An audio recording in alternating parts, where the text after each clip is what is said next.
మరి రాజ్యాన్ని అధికారాన్ని అనుభవించే హక్కు కౌరవులకు ఎంతుందో పాండవులకు అంతే ఉంది కదా అన్నాడు ఆ రాయబారి.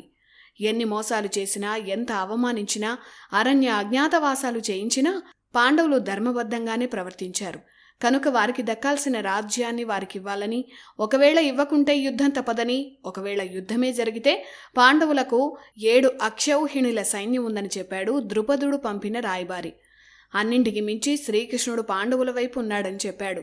రాయబారి సందేశం విన్న భీష్ముడు ఆనందించాడు. సంధి చేసుకుంటేనే మంచిదని, లేదంటే వంశనాశనం తప్పదని ధృతరాష్ట్రుణ్ణి హెచ్చరించాడు. కాని అర్జునుణ్ణి ఎలాగైనా సంహరించాలని పంతం పట్టిన కర్ణుడికి భీష్ముడి మాటలు నచ్చలేదు.